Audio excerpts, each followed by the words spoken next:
The applications of electrolysis. Just like to check whether the recording is going on.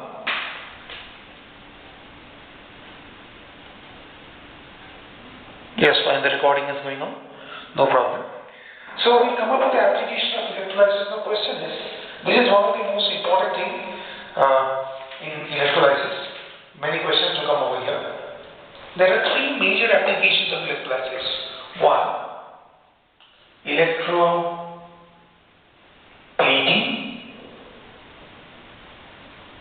Number two, it comes with electrorefining.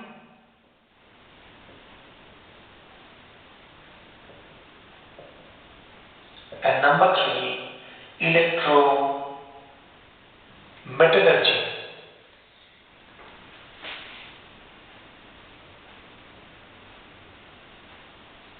Okay, electrorefining, electroplating, electrorefining, electrometallurgy. We will discuss about these three topics individually, one by one. Now, what is electroplating?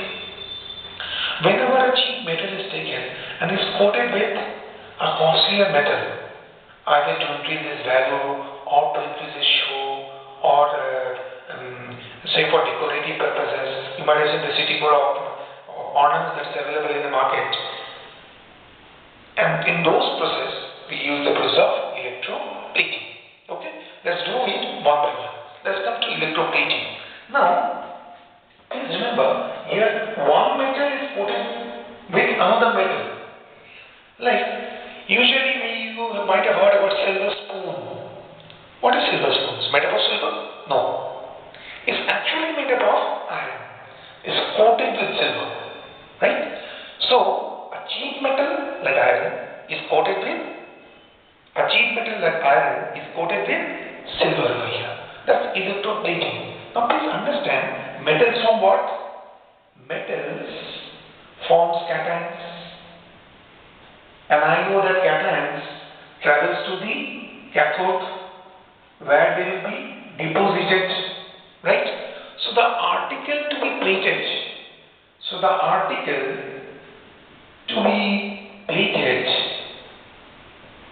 is made the cathode. So that suppose this is an iron spoon. I want to coat this one with silver. So this iron spoon I'll make the cathode. So the silver comes and gets deposited over here. Got it? So the article to be plated is made the cathode. Why it is made the cathode? Because the metals form cations. The cations travels towards the cathode. Right? Got it? The next is, there are few little points. When you go through your book, you will find a chart over there. Conditions and reasons given. It's very important. Make sure you go through it. Now, whatever you want to plate. Suppose I want to coat iron with that of silver. The silver is taken as the anode. So whatever metal has to be plated, that is taken as the anode. Right? So anode is what? Metal to be coated is taken as anode. So one thing we understood, another thing. What about the electrolyte? Now electrolyte should contain ions of the metal that is to be coated over here. Right? Now there are some conditions or precautions that is to be maintained. We will be using very low current for a long period of time. And make sure you understand that we are always using DC, not AC. Why not AC?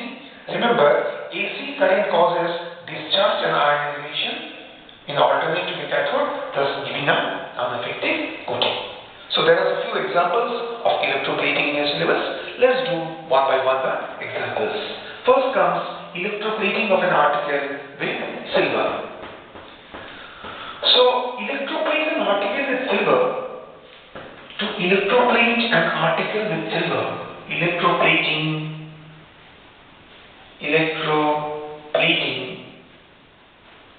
with silver. What we will do? To electroplate an article with silver, first of all, we will take the electrolytic cell. Now what should be the electrolyte? I told you, the electrolyte should contain the ions. What is to be coated?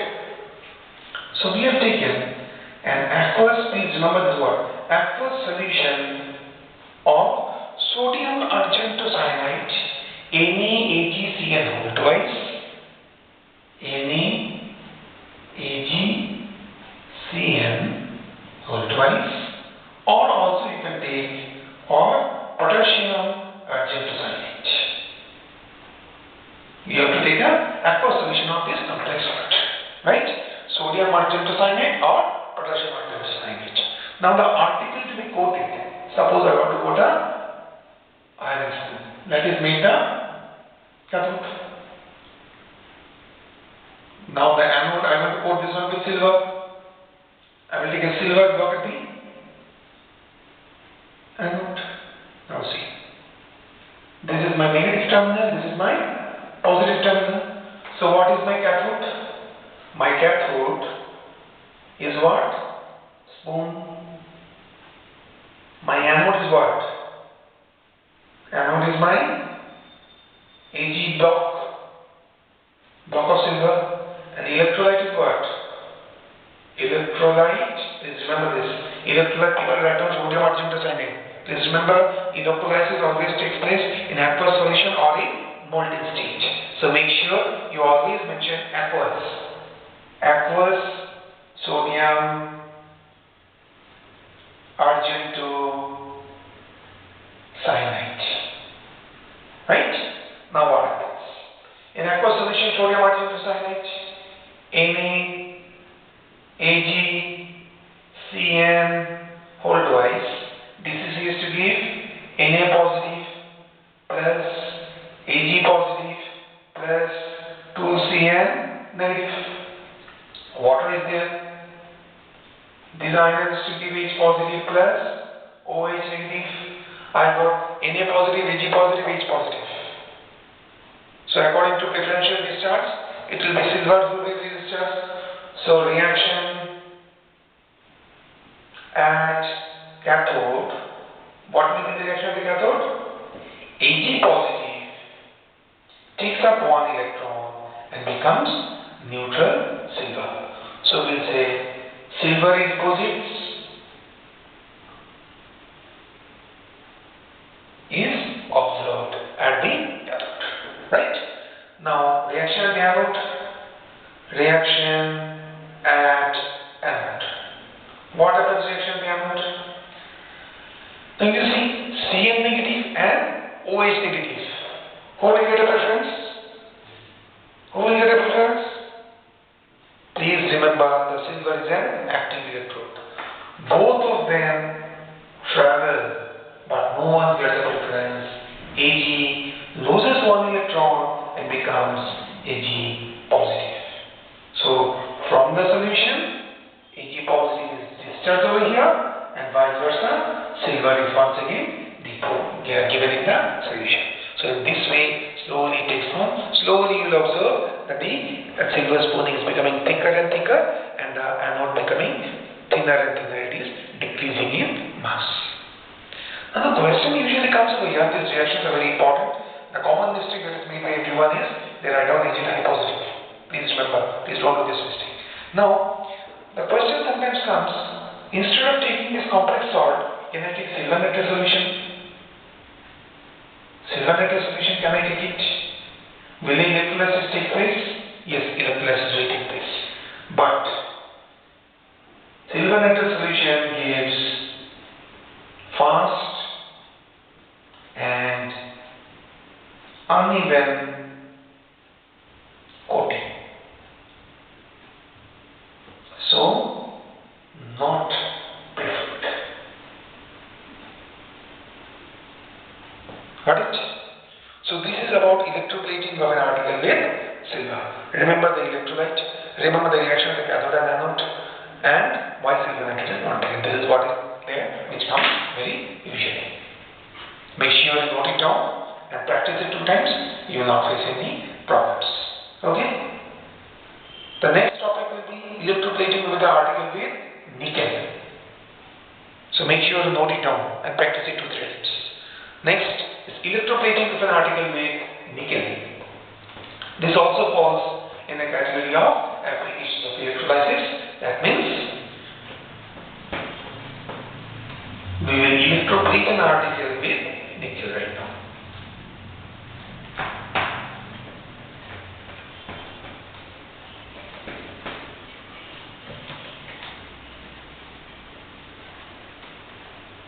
Make sure you all practice it at home because it's no use sitting and wasting time. You will not get too much time this year. Electroplating with nickel. So once again, the same process of electrolysis. The article to be electroplated will be taken as a cathode. So suppose I want to electroplate a scissor with nickel. So scissor is taken and a nickel block will be taken at the anode.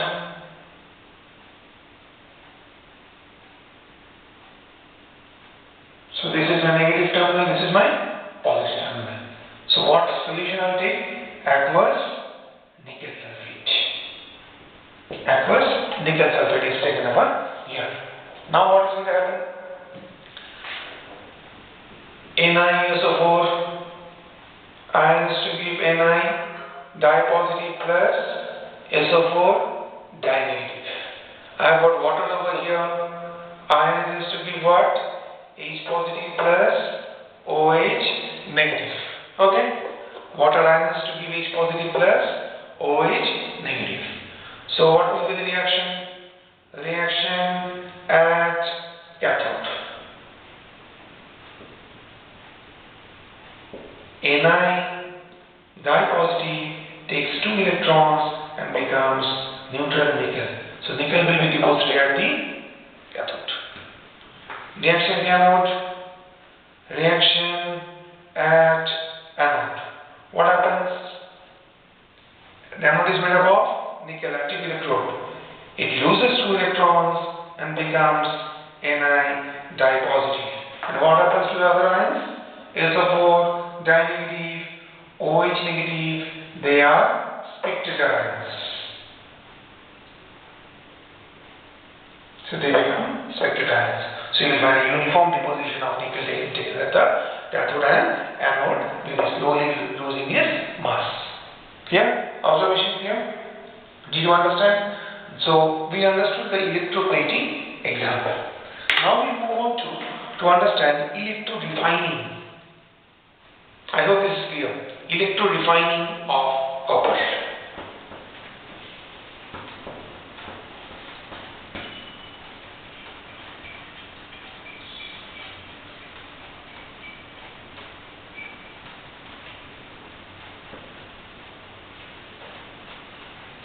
Next is electro-refining of copper. Now remember, whenever copper is extracted, it has got a lot of impurities. So it is to be purified. What they do? You have already done this one, the same thing. The huge tank is taken. Okay? Impure blocks of copper is hung over here.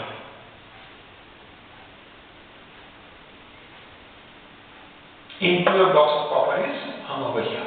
And in between, thin, very thin, pure sheets of copper is hung.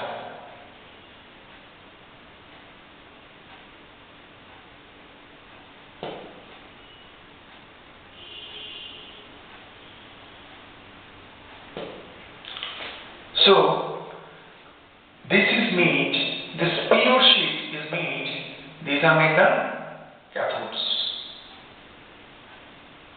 Negative terminals, and these are the positive terminals. Impure copper. This is pure copper sheets.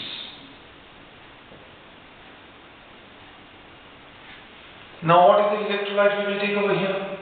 Electrolyte is once again aqueous copper sulfate. We've already done this one. What happens? Aqueous copper sulfate, CuSO4 gives Cu dipositive plus SO4 di-negative. I've got water over here, H2O, ionized pH positive plus OH negative, right? So reaction at cathode, what happens? Cu dipositive takes up 2 electrons and becomes neutral Cu. So slowly you will find from the electrolyte Cu dipositive getting deposited over here. This thin sheet is becoming thicker and thicker and thicker.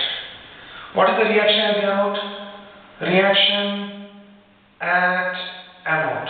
Please understand, this is made up of, these are active electrodes made up of copper.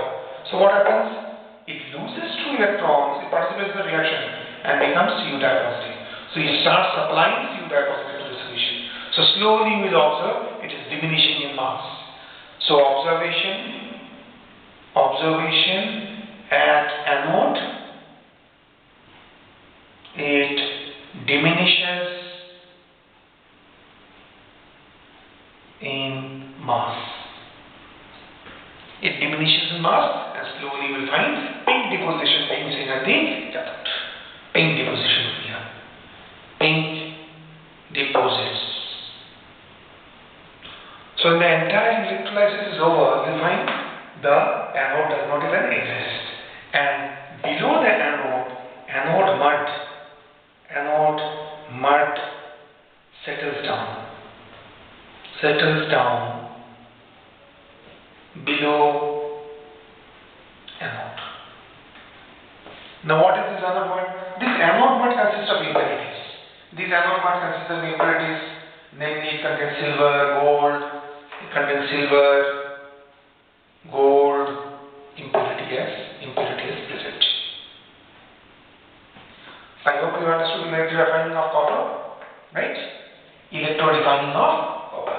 So this is same as that of electrolysis of aqueous copper sulfate. So we have done what? We have done electroplating of silver. We have done electroplating of nickel. Next we have done electrorefining of copper. Right?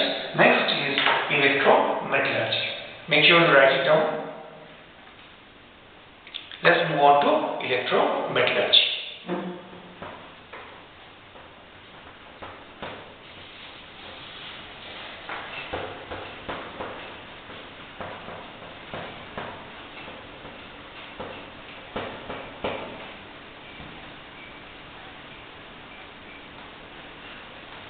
Now, electrometallurgy we will be discussing in details when we study the chapter metallurgy. Okay? Now I am just going to give you a gist of what is electrometallurgy and which are the methods which actually electrometallurgy process can be used. Now from the electrochemical series or activities that you all say, the first 5 metals. What are the first 5 metals? The first 5 metals be potassium, calcium, sodium, magnesium, aluminium. Potassium, calcium, sodium, magnesium and aluminium. These 5 metals has strong affinity towards oxygen. These 5 metals have got strong affinity towards oxygen. Hence forms stable oxides. So they are not reduced by common reducing agent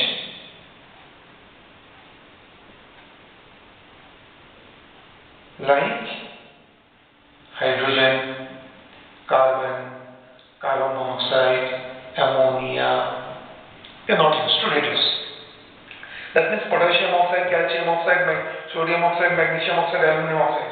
They are not reduced by this common reducing agent. They can be reduced only by electrolysis. Remember this. The first 5 metals can be reduced only by the process of electrolysis. What is reduction? Removal of oxygen we can talk about. So potassium oxide, if you want to remove oxygen, I'll get potassium. I will not be using the common reducing agents. I have to use only the process of electrolysis. Calcium oxide, I will not be using the process of common reducing agent. I have to use the process of electrolysis. Similarly, ammonium extraction. You have got in your syllabus, we will study in 8 and details. Please remember, these 5 metals can only be extracted by the process of electrolysis. Why? Because these metals form stable oxides and cannot be reduced by the process of by common reducing agents. They can only be reduced by electrolysis. Now, electrolysis of their molten salts. Remember, I did not talk about aqueous salts. Remember, I was talking about, suppose you want to extract potassium. So, molten salts, remember, I am coming to the topic. Molten salts only, not aqueous. Understood this? Let's get into the next point. I am talking about, why did I say they can be reduced only by the process using molten salts? Please see. Suppose I am talking about potassium. I want to extract potassium from potassium chloride. So, if it is aqueous, potassium chloride, what is going to happen? K positive plus Cl negative. H2O gives H positive plus OH negative. I have got 2 cations. Who gets the preference? Who gets? H positive gets the preference. So, no potassium deposition. But if molten is taken, molten KCl is taken, then what happens? KCl gives K positive plus Cl negative. Then at cathode, what will happen? K positive takes up one electron and becomes neutral K. I get potassium deposits.